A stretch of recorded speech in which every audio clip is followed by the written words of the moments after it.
오늘 하나님께서 우리에게 주시는 생명의 말씀은 열왕기상 10장 1절에서부터 3절까지의 말씀입니다. 구약 성경 529쪽에 있는 열왕기상 10장 1절에서부터 3절까지의 말씀입니다. 구약 성경 529쪽에 있는 열왕기상 10장 1절에서부터 3절까지의 말씀입니다.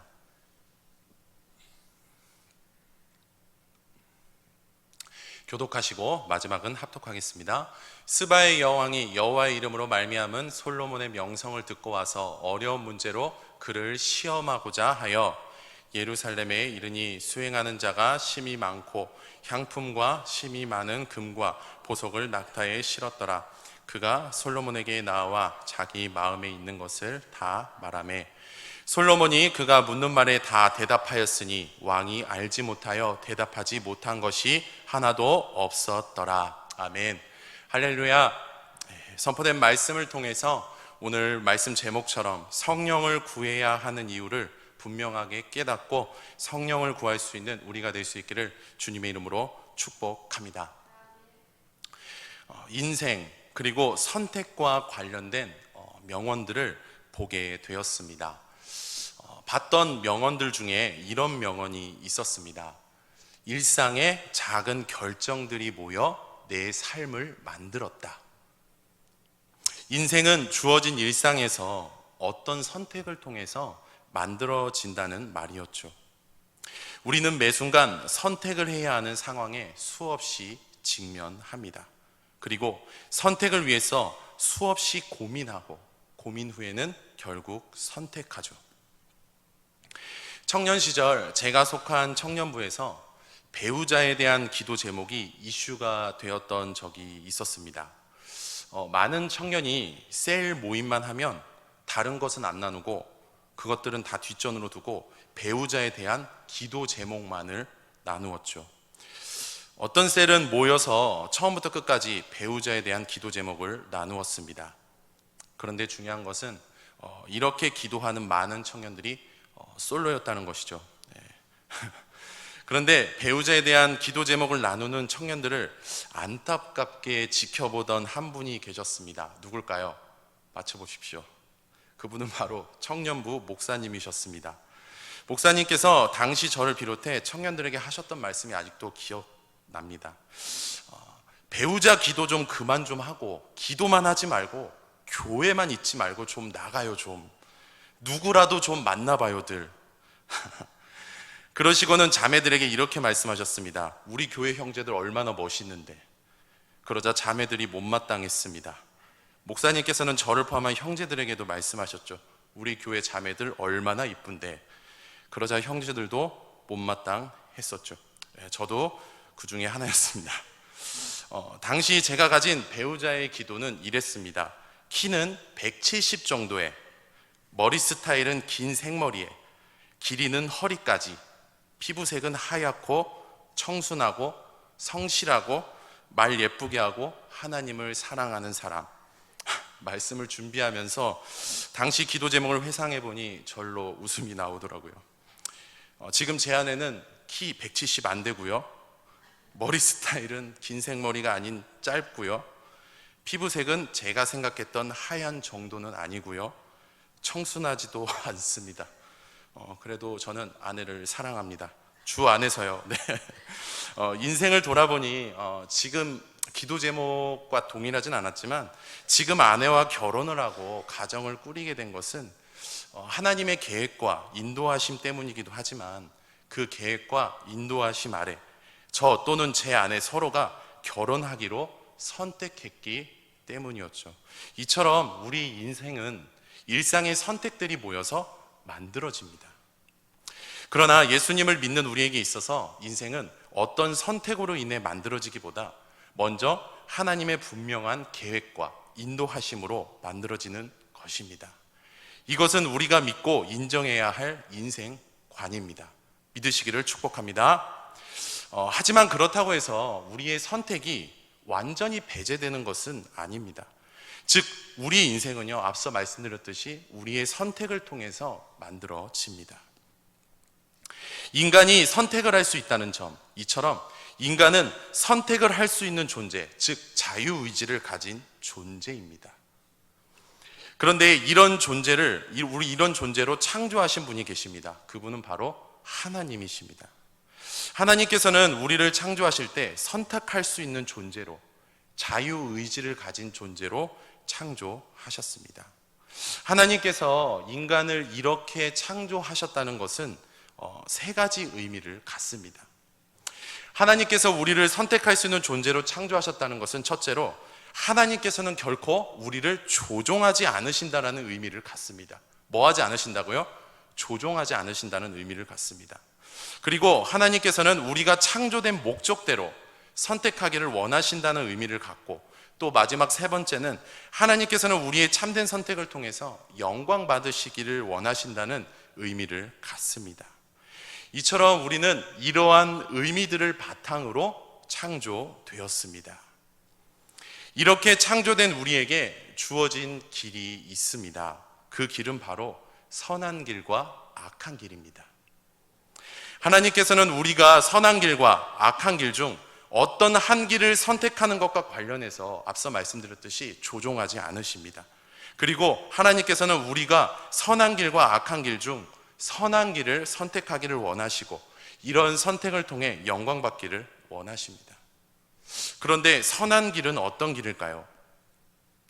잠언 1장 9절의 말씀을 보시면 선한 길과 관련해서 이렇게 언급되어 있습니다. 잠언 1장 9절의 말씀입니다. 제가 봉독해 드립니다. 내 아들아, 내 아비의 훈계를 들으며 내 어미의 법을 떠나지 말라. 아멘. 여기서 아비의 훈계와 어미의 법은요, 하나님을 경외하는 지혜를 말합니다. 누구를 경외하는 지혜라고요?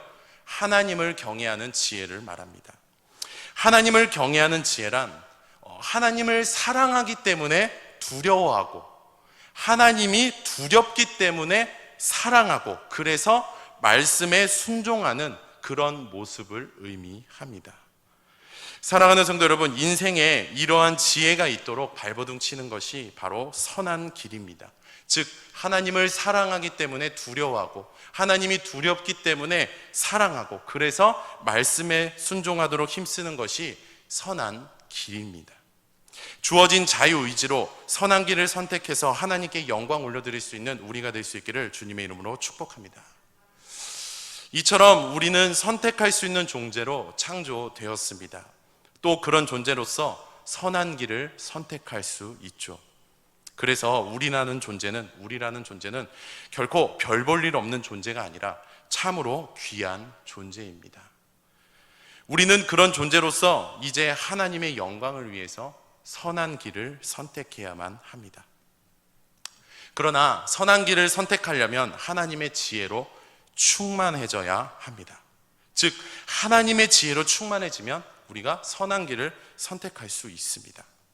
지혜로 충만해지면 지혜에 충만한 모습이 선택하는 모습으로 보여진다는 것이죠. 오늘 본문을 보시면 하나님의 지혜로 충만해지면 선택하는 모습으로 보여진다는 진리를 깨닫게 해줍니다. 오늘 본문을 보시면 스바라는 왕국의 여왕이 등장하는 것을 보게 됩니다. 스바 왕국은 당시 진귀한, 정말로 귀한 보석들이 넘쳐나서 경제적으로 풍요로운 왕국이었습니다. 또 막강한 군사력을 보유한 강대국의 명성을 가진 왕국이었습니다.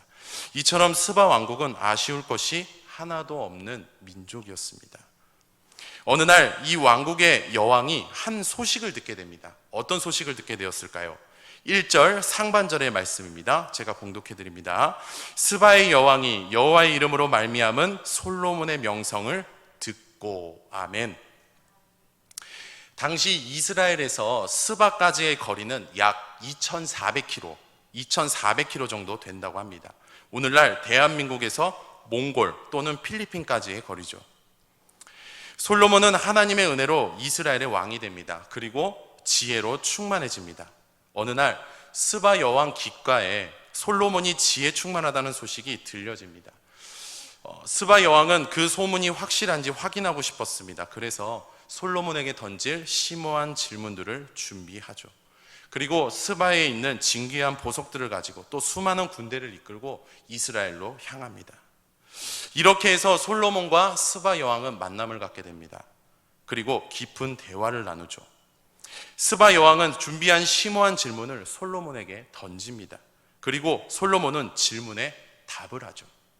3절의 말씀입니다. 우리 다 같이 한번 읽어보도록 하겠습니다. 시작. 솔로몬이 그가 묻는 말에 다 대답하였으니 왕이 알지 못하여 대답하지 못한 것이 하나도 없었더라. 아멘. 솔로몬은 스바 여왕의 말문이 막힐 정도로, 놀랄 정도로 명쾌한 답을 합니다. 또 스바 여왕이 솔로몬이 섬기고 있는 하나님, 솔로몬에게 지혜를 주신 하나님, 그 하나님을 인정하고 찬양할 정도로 명쾌한 답을 합니다. 이 사건으로 인해 스바 여왕은 솔로몬이 지혜 충만한 사람임을 확인하고 인정하게 되죠. 사랑하는 성도 여러분, 솔로몬의 지혜 충만함은요, 스바 여왕 질문에 답을 하기로 결심하고 답을 하는 그런 모습으로 보여졌습니다. 이처럼 지혜 충만함은요, 선택하는 모습으로 보여집니다.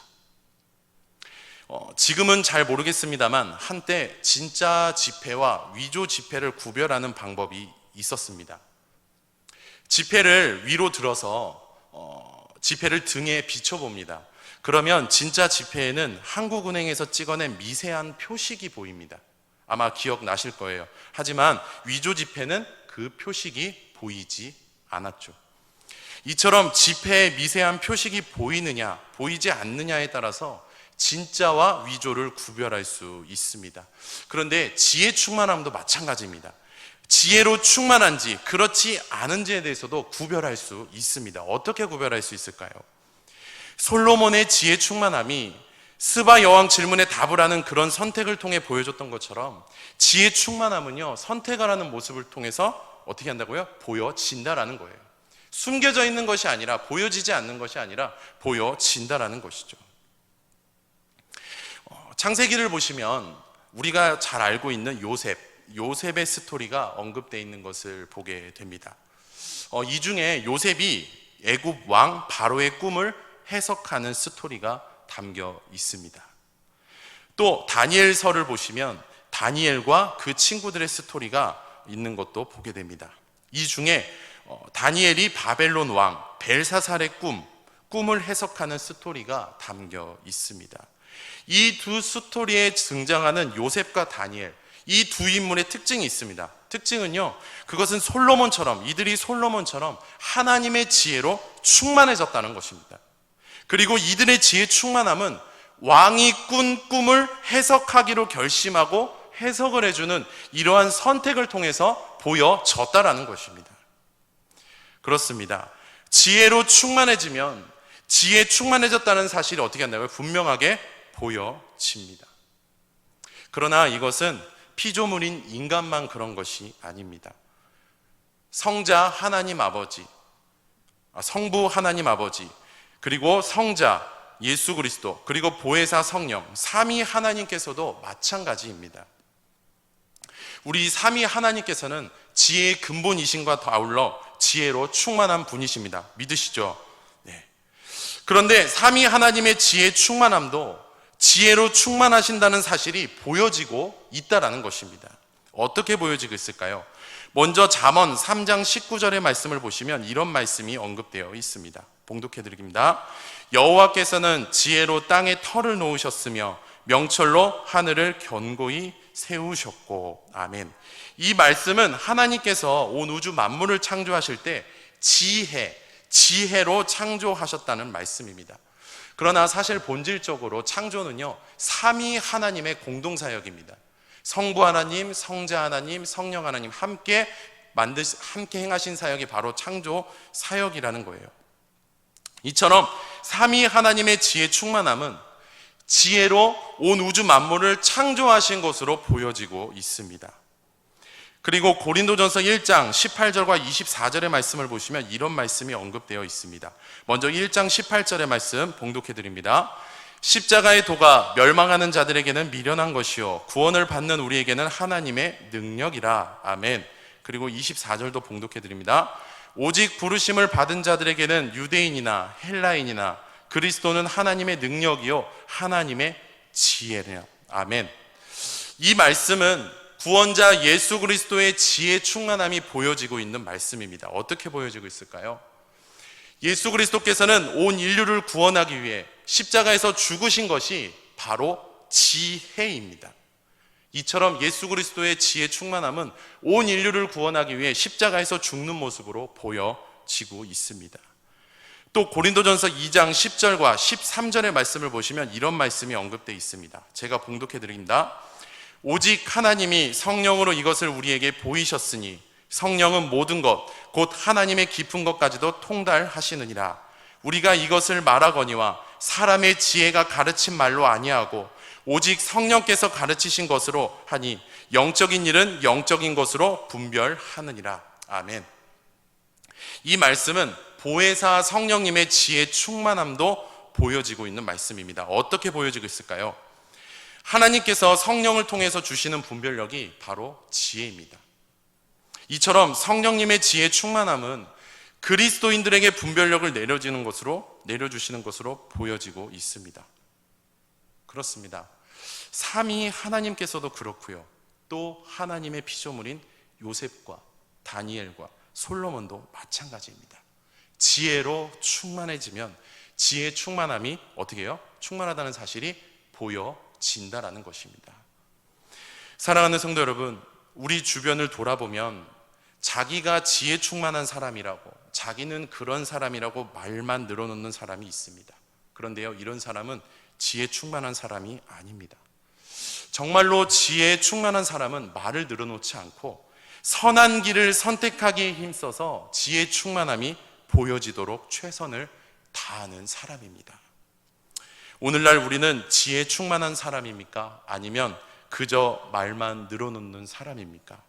우리가 어떤 부류의 사람인지 좀 돌아봤으면 좋겠습니다. 많은 사람들이 인생이 이렇다 저렇다라고 표현을 하는데요. 오늘 설교를 준비하면서 저 또한 인생을 한번 이렇게 표현해 봤습니다. 한번 따라해 주실까요? 인생은 갈림길이다. 네, 인생은 갈림길입니다. 우리는 선한 길과 악한 길, 갈림길에 놓여 있습니다. 그리고 갈림길에서 한 길을 선택해야만 하는 것이 우리에게 주어진 인생이죠. 갈림길을 피할 수 있는 사람은 아무도 없습니다. 갈림길은 모든 사람이 우리가 일평생 직면해야 할 상황 또는 환경입니다. 갈림길의 인생에서 우리가 지혜로 충만해지면 선한 길을 선택하는 모습으로 보여집니다. 지난 5월 저희 장모님께서 지주막하 출혈로 쓰러지셨습니다. 하나님의 보호하심 아래 생명을 건지셨고 현재는 조금씩 건강을 되찾고 계십니다. 최근에 장모님이 건강을 되찾는데 도움을 줄 만한 무엇인가를 찾다가 반려견과 함께 시간을 보내는 것도 도움을 준다는 소식과 이야기들을 접하게 되었습니다. 그래서 여러모로 알아보다가 강아지를 입양하기로 결정했습니다. 넷째가 생겼습니다. 입양해서 어느 정도 훈련을 시켜놓고 장모님께 보내야겠다는 계획을 갖게 되었죠. 지난 9월 여러모로 훈련도 잘 되고 활발한 6개월 된 강아지 암컷 한 마리를 무료로 입양하게 되었습니다. 이름은 달입니다. 달. 해, 달, 별 할 때 그 달입니다. 워낙 활발하고 성격도 좋아서 금방 친해졌죠. 어느 날 제가 방에 누워 있는데 얘가 이렇게 자고 있더라고요. 사진 한 장 보여주시면 감사하겠습니다. 저렇게 왜 이렇게 잘까? 왜 이렇게 잘까? 너무 궁금해서 유튜브를 찾아봤습니다. 찾아보니까 강아지가 가정 환경 또는 주인을 너무 신뢰하면 이러고 잔대요. 그렇습니다. 가정 환경과 주인에 대한 신뢰가 뒤집어 자는 모습으로 보인 것이죠. 마찬가지입니다. 지혜로 충만해지면 지혜 충만함은 선한 길을 선택하는 모습으로 어떻게 된다고요? 보여진다라는 것입니다. 사랑하는 성도 여러분, 선한 길은 지혜로 충만한 사람만이 선택할 수 있는 길입니다. 그리고 지혜 충만함이 선한 길을 선택하는 모습으로 보여지면 하나님께서는 그런 우리의 삶을 통해서 영광을 받으십니다. 우리는요, 하나님의 영광을 위해서 창조된 존재입니다. 믿으시기를 바랍니다. 인생에서 선한 길을 선택하면 하나님께서 영광을 받으시는 인생을 만들어 나갈 수 있습니다. 그러니까 하나님께서 영광을 받으시는 인생을 만들어 나가려면 우리가 지혜로 충만해져야 합니다. 그런데 어떻게 지혜로 충만해질 수 있을까요? 잠언 19장 14절 하반절의 말씀을 보시면 이런 말씀이 언급되어 있습니다. 슬기로운 아내는 여호와께로서 말미암았느니라. 아멘. 이 말씀은 하나님께서 지혜의 근본이시라는 말씀입니다. 그렇습니다. 하나님께서는 지혜의 근본이십니다. 지혜 충만한 분이십니다. 지혜를 충만하게 하시는 분은 하나님밖에 없습니다. 믿으시기를 주님의 이름으로 축복합니다. 지혜의 근본 되신 하나님께서 성령을 통해 지혜를 내려주실 때 비로소 지혜로 충만해질 수 있습니다. 그래서 지혜 충만함이 우리에게 임하려면요, 자나깨나 지혜의 근본 되신 하나님께 우리가 성령을 구해야 합니다. 성령을 구하기 위한 핵심 지침이 있습니다. 그것은 바로 말씀과 기도입니다. 말씀이 하나님의 약속이라는 사실을 믿으며 그 약속을 묵상합니다. 그리고 묵상한 약속을 붙들고 기도합니다. 내 생각으로 기도하는 것이 아니라 묵상한 그 말씀에 하나님의 약속을 붙들고 기도합니다. 그리고 나서 어떻게 합니까? 기도할 때는 성령의 인도하심도 구합니다. 이와 같은 지침대로 행하는 것이 바로 성령을 구하는 것입니다. 지혜의 근본이신 하나님께 성령을 구할 수 있는 우리가 될 수 있기를 바랍니다. 성령을 구하면 우리는 솔로몬처럼, 요셉과 다니엘처럼 지혜로 충만해지게 될 것입니다. 삼위 하나님의 지혜 충만을 닮아갈 수 있게 될 것입니다. 그렇게 되면 선한 길을 선택할 수 있게 될 것이고 하나님께서 영광 받으시는 인생을 만들어 나갈 수 있게 될 것입니다. 오직 하나님의 영광을 위해서, 오직 누구의 영광을 위해서요? 하나님의 영광을 위해서 자나깨나 성령을 구할 줄 아는 우리가 되었으면 좋겠습니다. 또 선한 길을 선택해서 하나님께서 영광 받으시는 인생을 만들어 나갈 수 있는 우리가 되었으면 좋겠습니다. 선포된 말씀대로 기도하고 실천해서 하나님께 영광을 올려드릴 수 있는 우리 교회가 될 수 있기를 주님의 이름으로 축복합니다. 이 시간 말씀을 기억하며 함께 찬양하고 기도하겠습니다.